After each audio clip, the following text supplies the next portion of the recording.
real confident that the numbers they're giving us are competitive.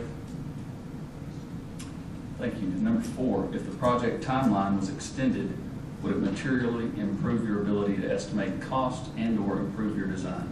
Please explain. Sure. Yeah, it always does. You know, as you continue to finalize the design of a project and add detail into it, it gives the contractor that you select, or general or construction manager in this case, gives them the opportunity to look at more detail, and so they can be more detailed in their cost analysis. You know, there's only you know, so much you can look at a conceptual phase of a project like this. So, I mean, obviously, as you move forward and begin to finalize the design and add the detail in terms of what exactly is the mechanical system going to be, you know, what is the security system going to be, how much, you know, what the lighting is, all those engineering components. As you begin to further develop those, you have more drawings and more specifications to share with the contractor so that you can actually get actual costs on things, and then you get a more precise estimate. This is definitely, you know, at this level, a conceptual phase estimate. However, the only caveat I would add is that you have to be careful about how much you extend, because then you start to work against escalation. So it is still important to get the job out on the street at a particular time. So as much as we would love to have lots of time to develop things, we do have to have a finite time to get it done. So we aren't spending additional months where the escalation is starting where we're losing some of those efficiencies. Thank you.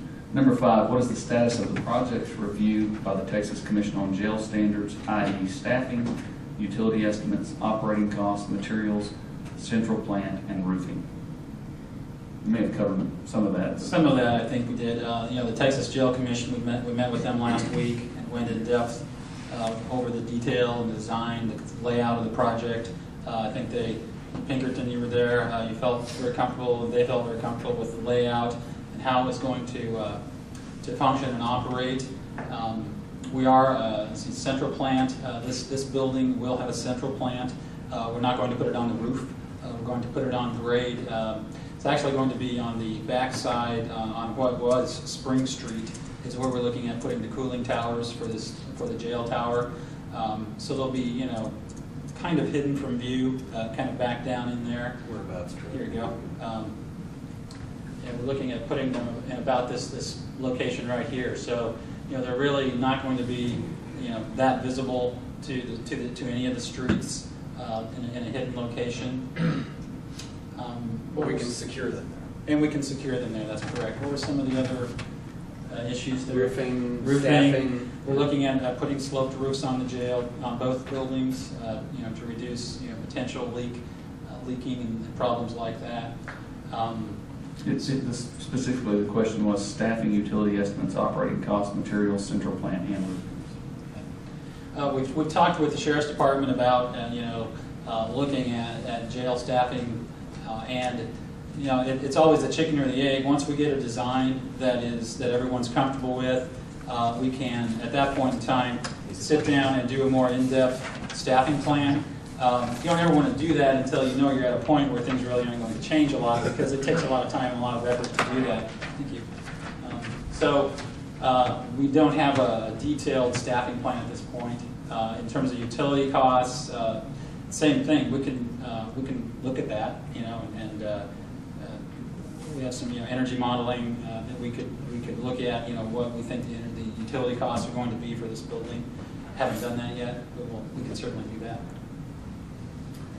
Number 6, are you receiving the input you need from the county and its departments to comply with the timeline? Please explain.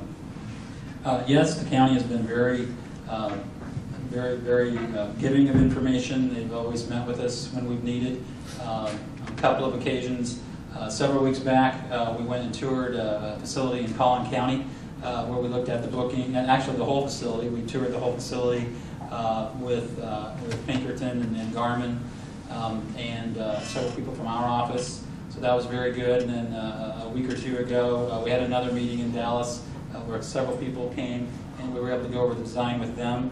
We've had a lot of input from the Sheriff's Department in terms of layout and things that you know, they want incorporated. into specifically the housing areas and the booking areas. Those are two areas you spend a lot of time in a jail facility. They really have to function correctly. So we've spent a lot of hours on those kinds of things and had a lot of input.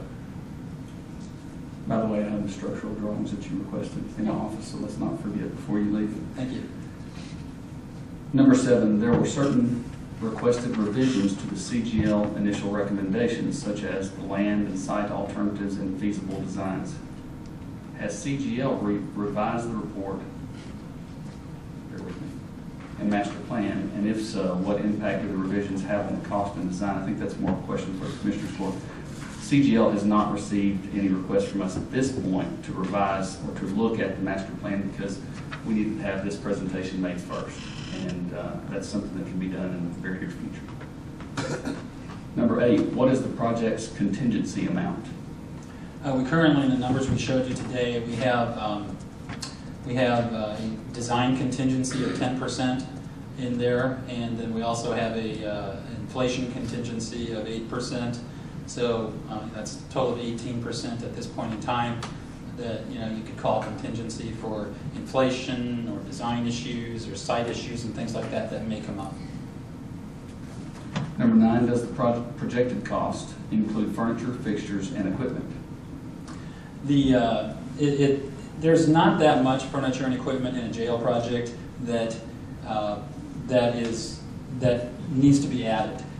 Here we have a small jail administrative area, so that would have some furniture. But as I mentioned, your kitchen area, your laundry facilities, those costs for that equipment are included in this cost. Bunks are included in this cost, day room tables. Medical equipment. Those are all things, medical equipment. Those things are included in this cost that we've shown you. And I'll just add to that, where you see the soft costs, it's my understanding and my recollection from the previous bond election, I'd have to confirm this with some of the senior members of the court. Some of those soft costs were not included in the previous proposals, my understanding. That's right, Judge. We were planning on financing those with the interest earned from the bonds, the investment of the bond money, and I think that's something that we really need to consider and even look at some type of option to pay cash for a couple of these items up here by looking at our facility. Certainly.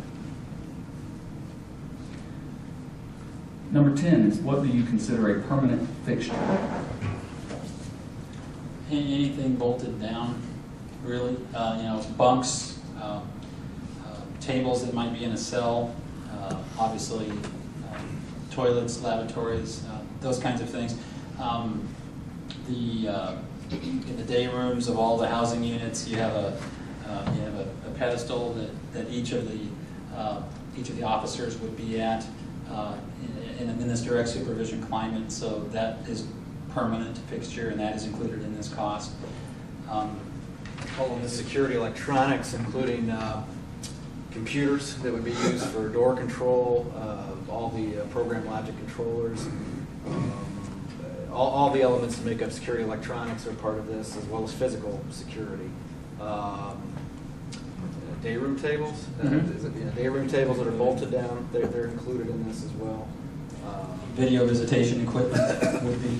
Equipment for handling property, whether it's a conveyor or whatever, racks, whatever that's going to be. Right, in our large property room, we will have a large conveyor system that would store the property that comes from the inmates. In this facility like this, where you've got 1,100 inmates minimum, 1,400 inmates, that's a lot of bags of stuff.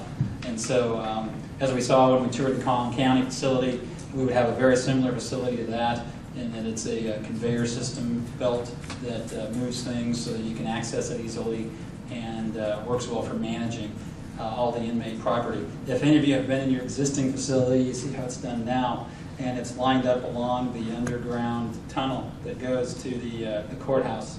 On the public, what was supposed on to be the public side. Very inefficient way of doing things. They're doing what they can, with what they have. But yes, that's what that is. The whole data backbone is in